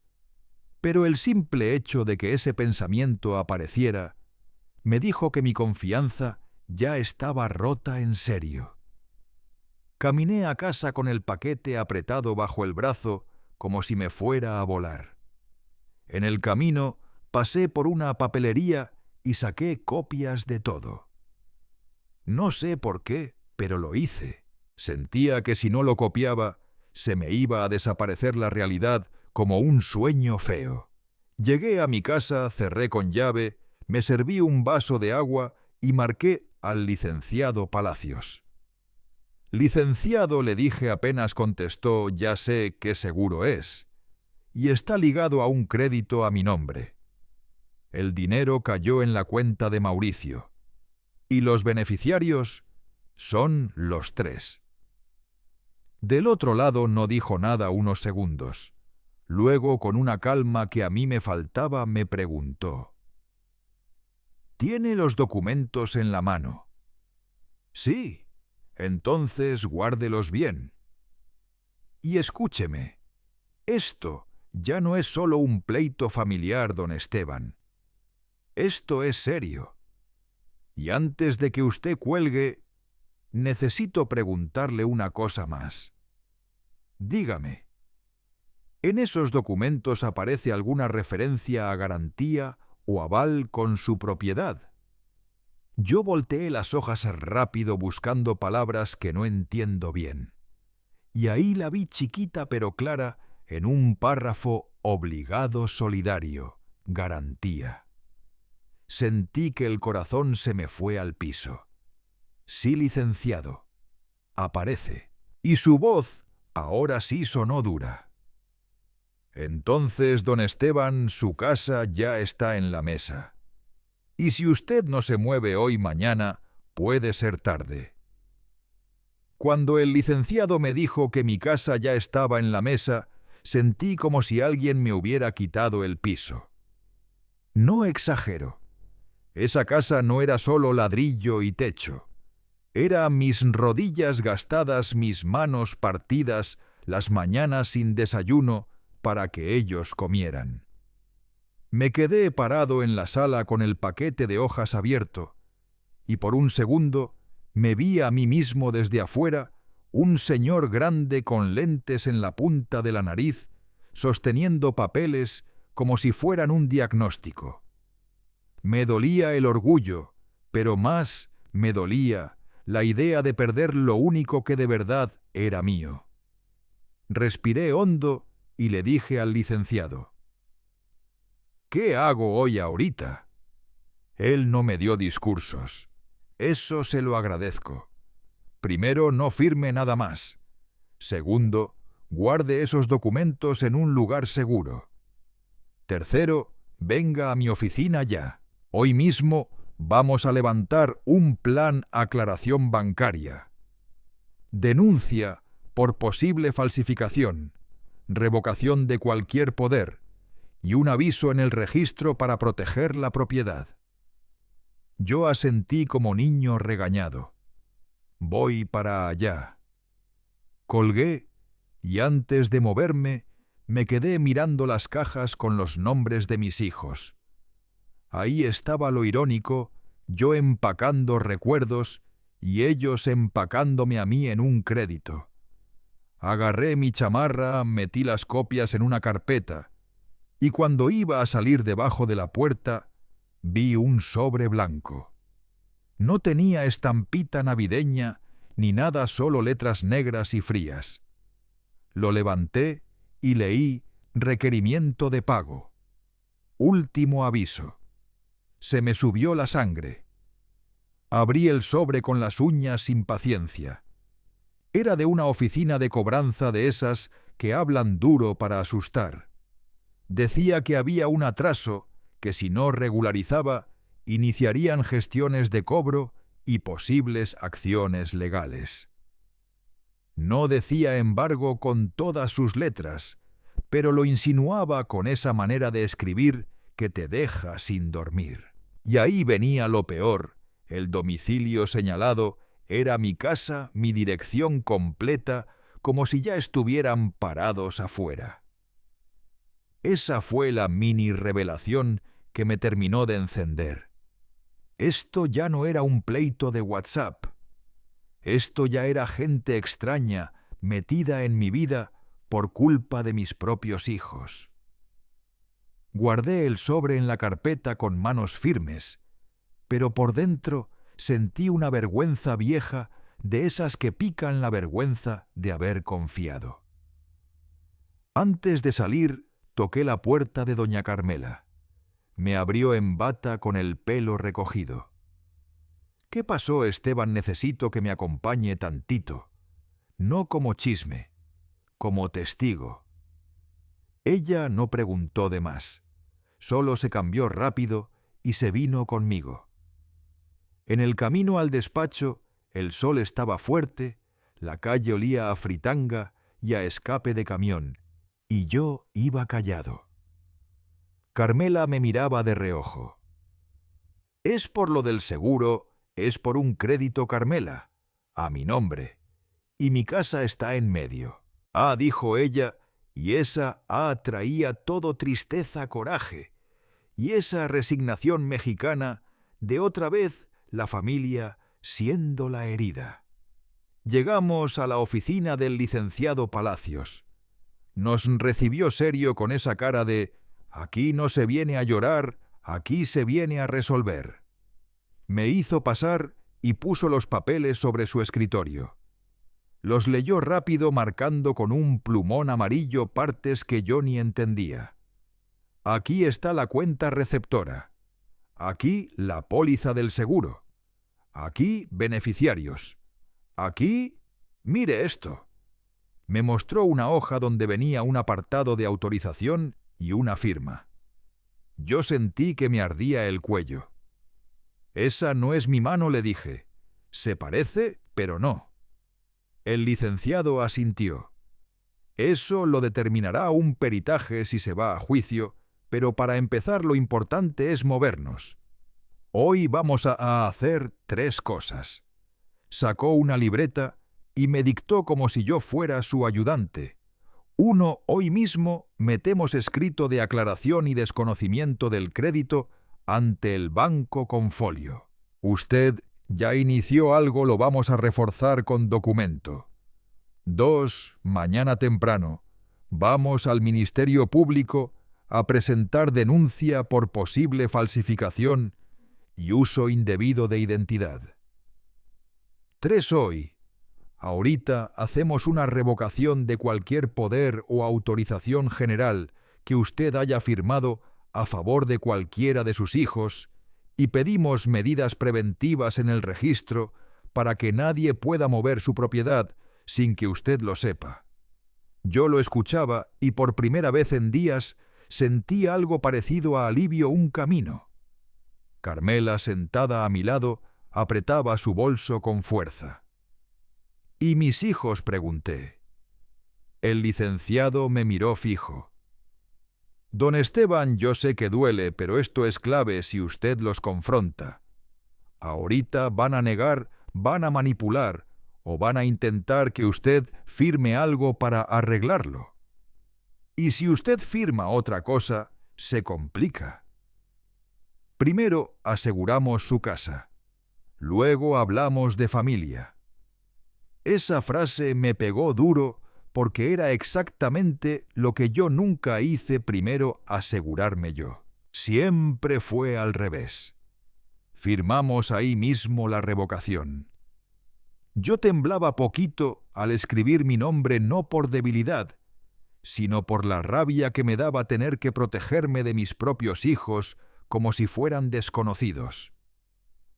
El licenciado le pidió a Carmela que firmara como testigo. Ella firmó sin dudar y me dijo bajito: «Ya, Esteban». Ya estuvo. Salimos de la oficina con copias selladas y un plan para el día siguiente.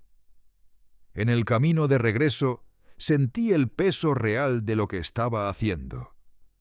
Una parte de mí quería correr a la casa de Mauricio y gritarle en la cara: «¿Qué chingados hiciste?». Pero otra parte, la parte que al fin estaba despertando, me repetía lo que dijo el licenciado: primero la casa, luego el corazón. Llegué a mi calle y vi una camioneta estacionada frente a mi casa. No era de un vecino. No la reconocí. Traía 2 hombres adentro, uno con gorra, el otro viendo el celular. Se me apretó el estómago. Me acerqué despacio, tratando de parecer tranquilo. En cuanto me vieron, uno se bajó. «¿Usted es el señor Esteban Tonancín?», lo dijo con una voz seca como de trámite. Sí, respondí, cuidando que no se me quebrara. El hombre sacó una carpeta. «Traemos un aviso. Necesitamos hablar con usted sobre un adeudo». «Es rápido». Yo miré la carpeta, luego miré mi puerta, luego miré a Carmela, que se paró a mi lado como escudo. Sentí algo helado subir por mi espalda, porque en ese segundo entendí que el problema ya había salido de la familia y ya estaba sentado en mi banqueta. Y antes de que pudiera decir otra cosa, escuché desde la esquina una voz conocida gritando mi nombre. «Papá», volteé y vi a Mauricio venir caminando rápido hacia mí.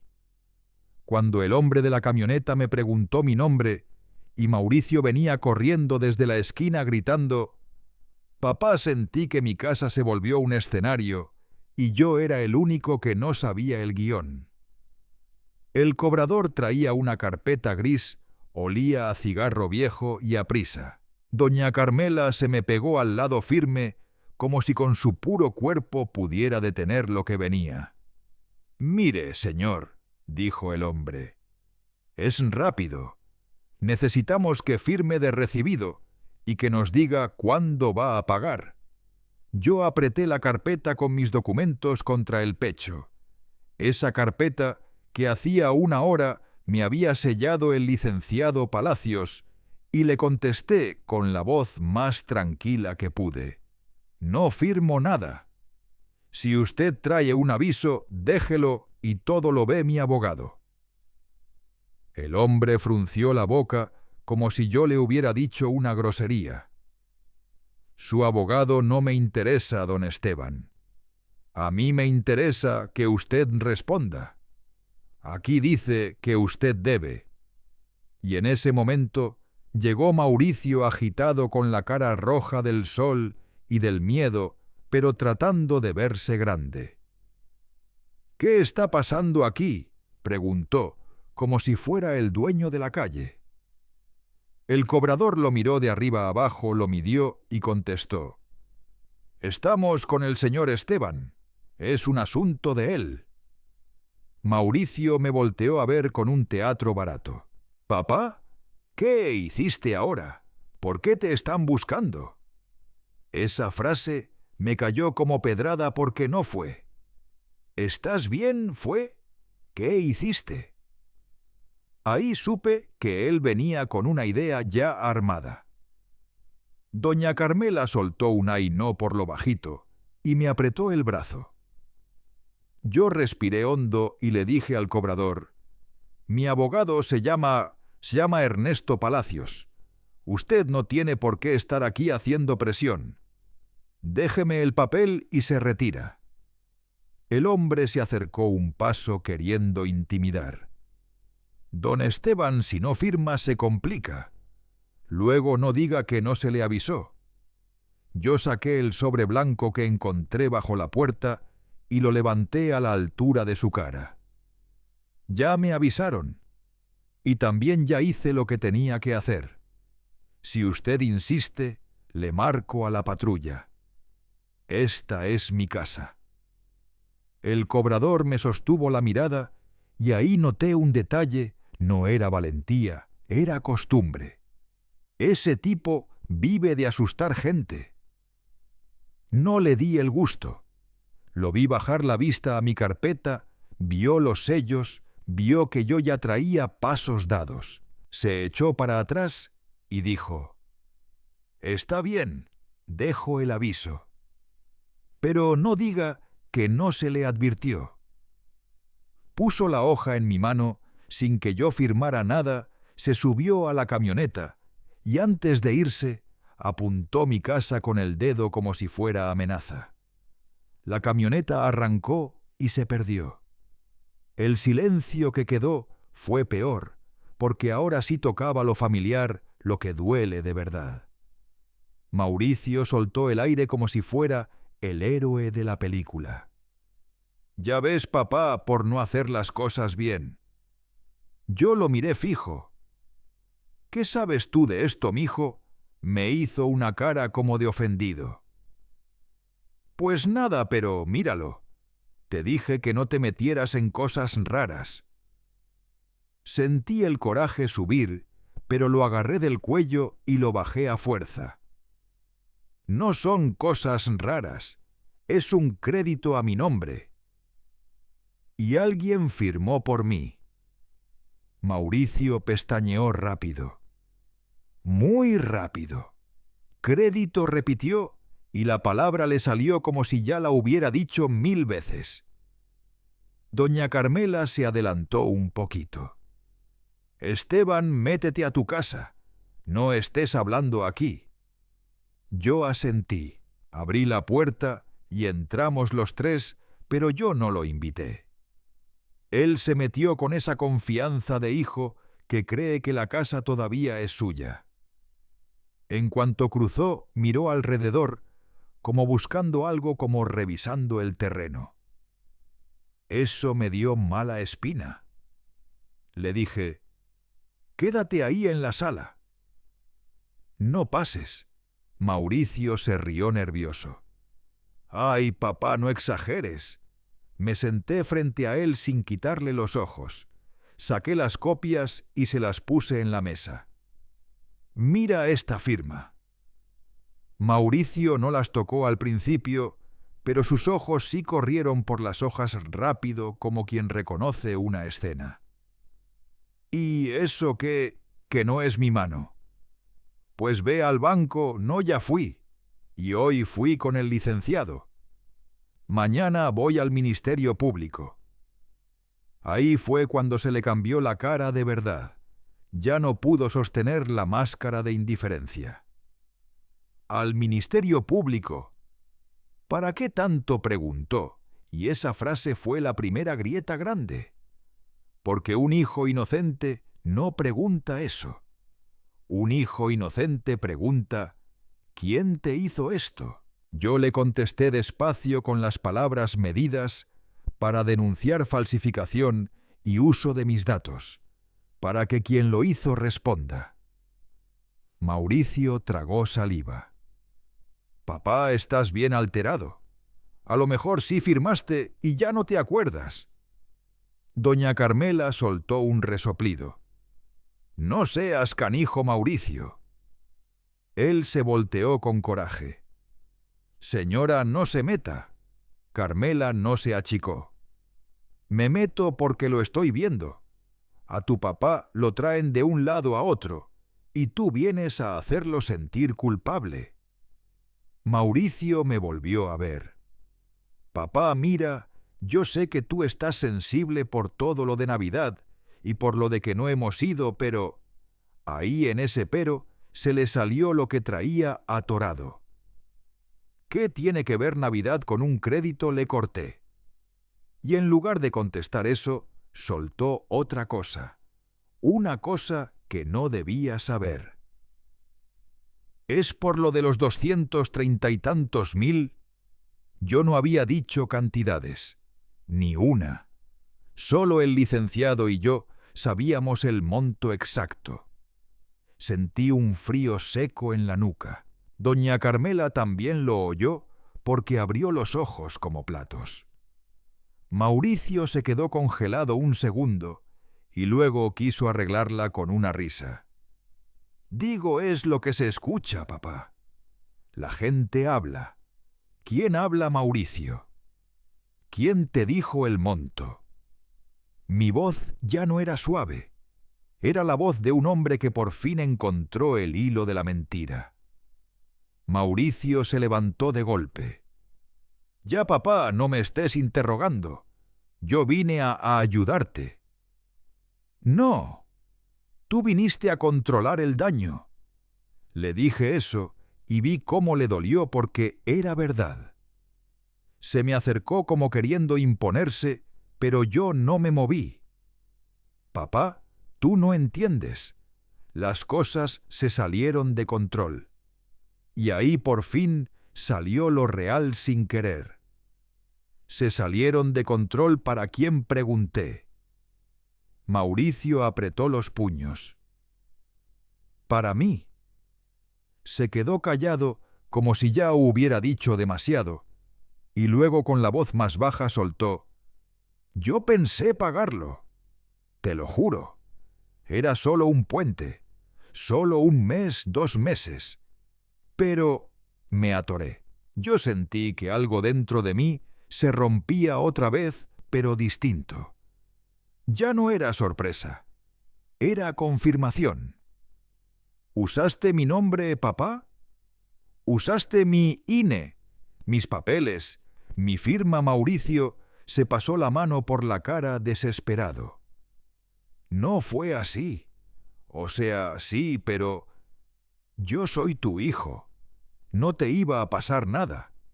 Iba a quedar todo bien». Me dieron ganas de llorar, pero no le iba a dar ese triunfo. «¿Y los cobradores afuera? ¿Eso es todo bien?» Mauricio levantó la voz. «Yo no los mandé. Eso fue porque tú dejaste de contestar. Yo dejé de contestar porque no sabía que yo era el deudor, mijo». Se quedó quieto como niño descubierto robando. Entonces intentó lo que siempre intentan: el chantaje.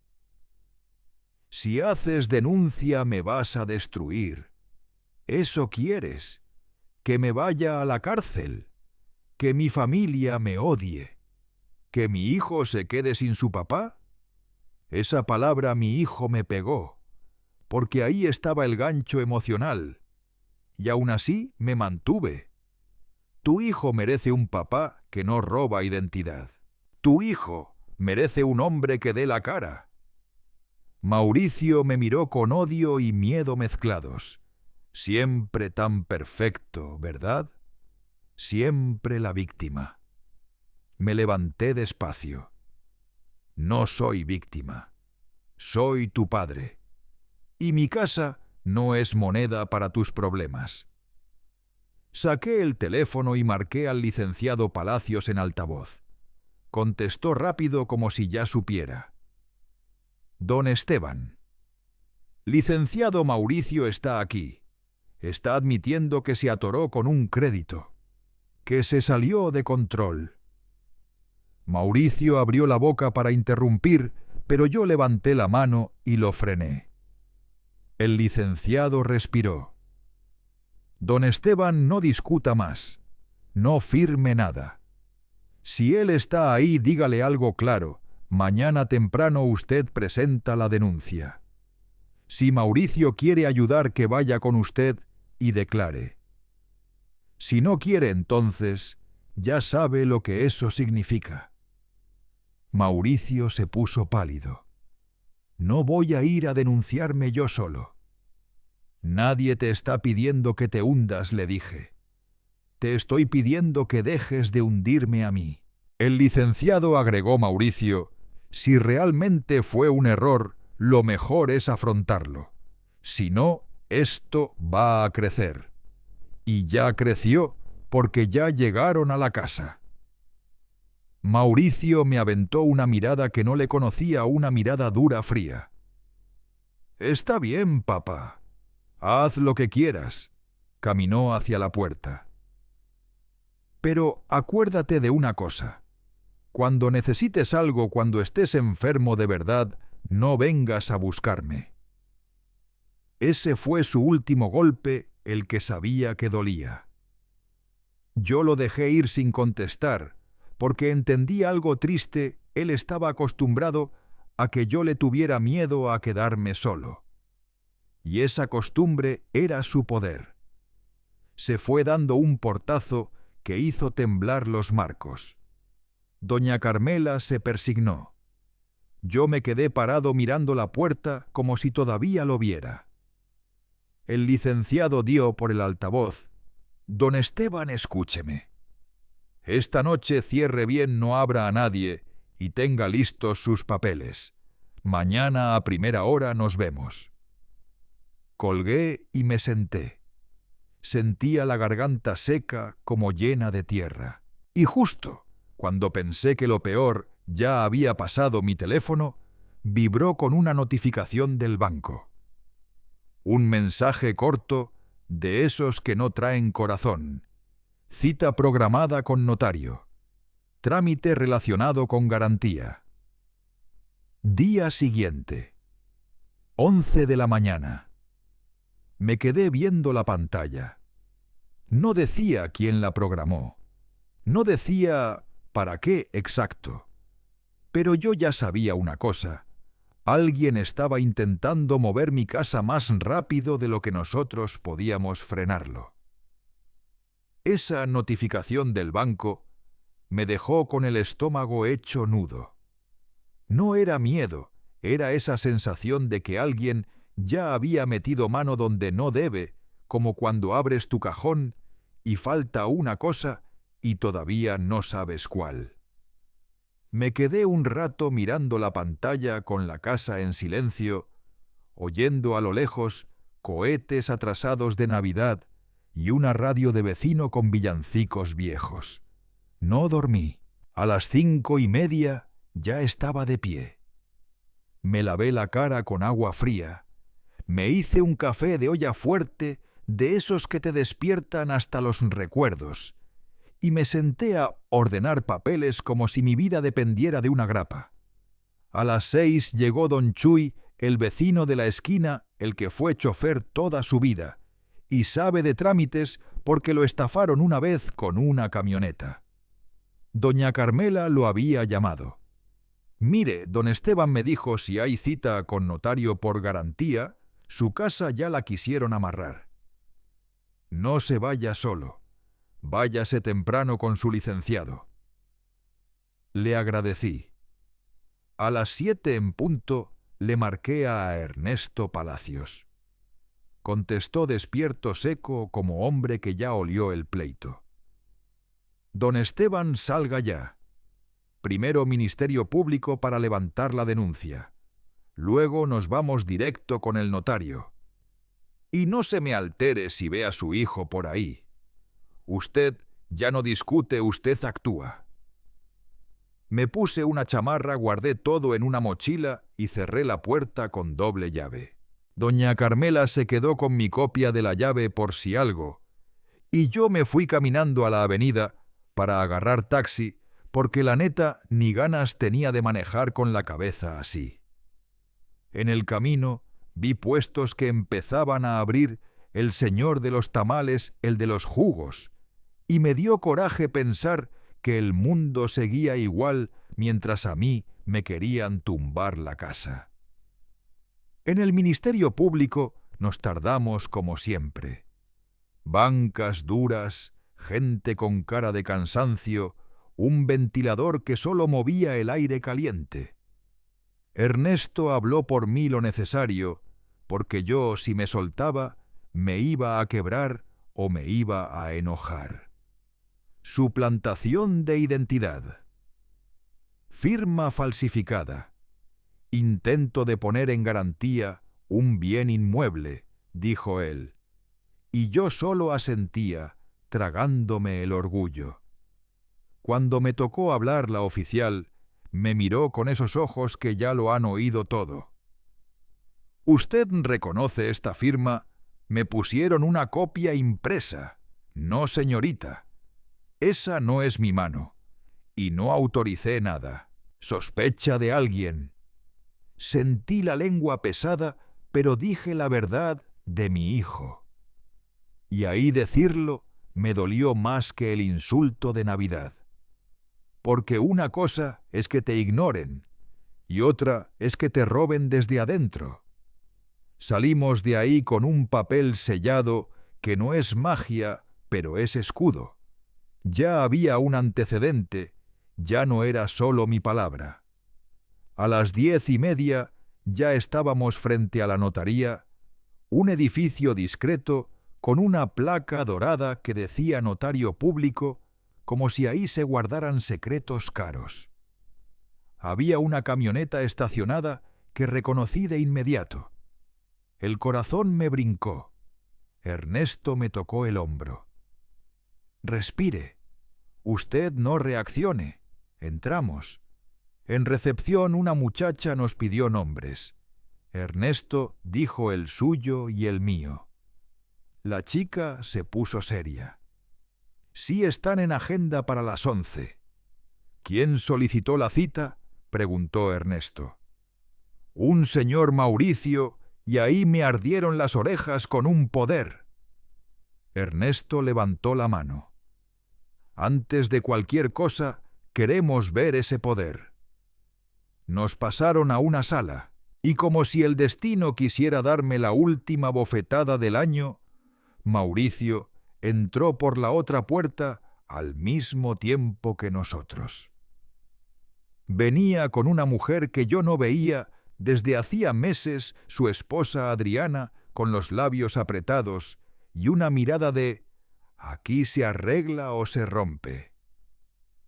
Mauricio se quedó helado al verme, pero luego se le subió el orgullo como siempre.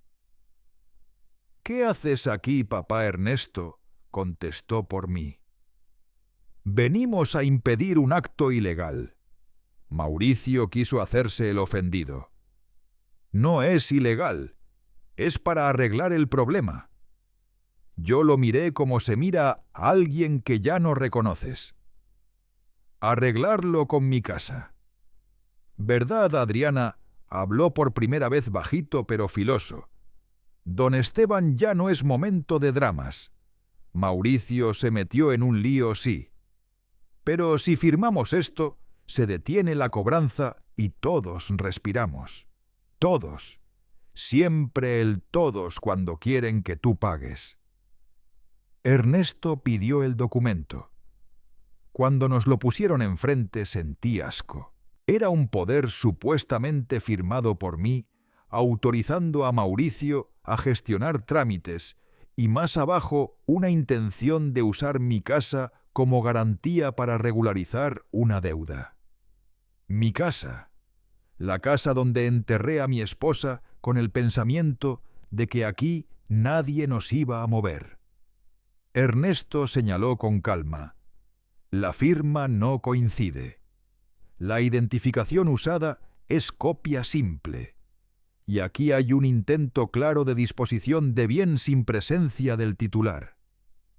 El notario, un señor de pelo canoso, nos miró serio. «Usted es don Esteban, sí. ¿Usted firmó esto? No». El notario volteó a ver a Mauricio. «Joven, esto es grave». Mauricio apretó la mandíbula. «Fue un trámite, un ajuste». El notario se levantó. «Yo no voy a prestar mi fe pública a algo así. Se cancela la diligencia. Y si ya hay denuncia, mejor se retiran». Adriana se puso roja.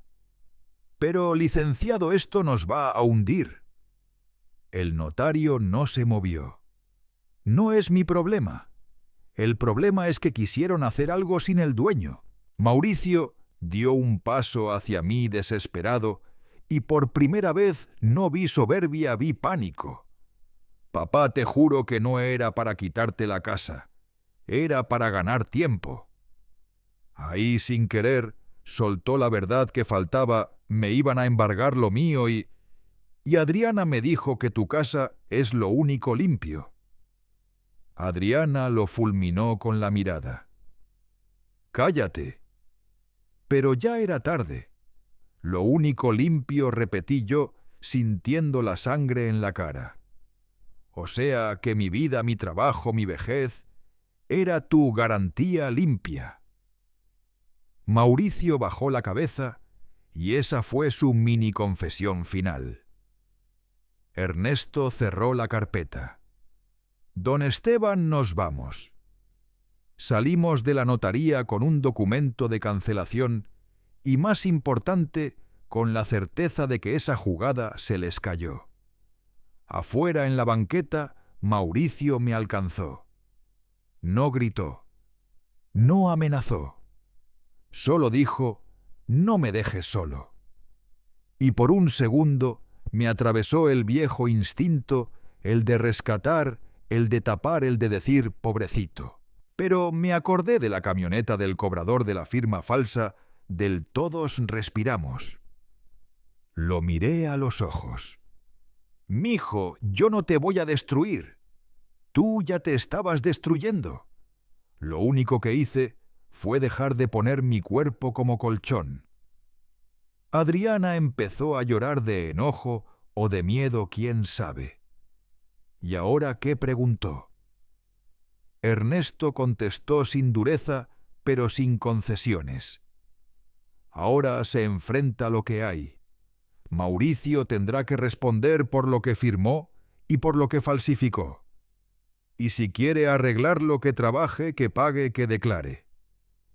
No con la casa del señor. Mauricio me quiso tocar el brazo, pero yo di un paso atrás. Te voy a decir algo para que no te engañes, le dije. Yo te quiero porque eres mi hijo. Pero querer no significa prestarte mi dignidad. Si de verdad vas a cambiar, empieza por una cosa: deja de mentir. Y deja de usarme. Mauricio tragó saliva. ¿Me vas a perdonar? No sé, le dije. Y esa fue la respuesta más honesta de mi vida. El perdón no se pide con la boca, se gana con meses y con hechos. Esa misma tarde, ya en mi casa, Ernesto me ayudó a meter una alerta en el banco y a mover mis cosas importantes a un lugar seguro. Don Chuy me llevó unas conchas y doña Carmela me hizo un caldo sencillo, como si el cuerpo entendiera que uno no vive solo de coraje.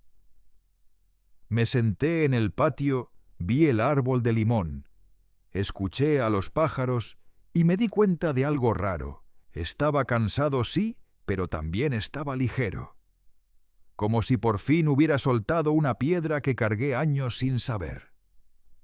A los días supe por terceros que Mauricio tuvo que negociar que la deuda era más grande de lo que yo imaginaba, que su matrimonio se estaba rompiendo.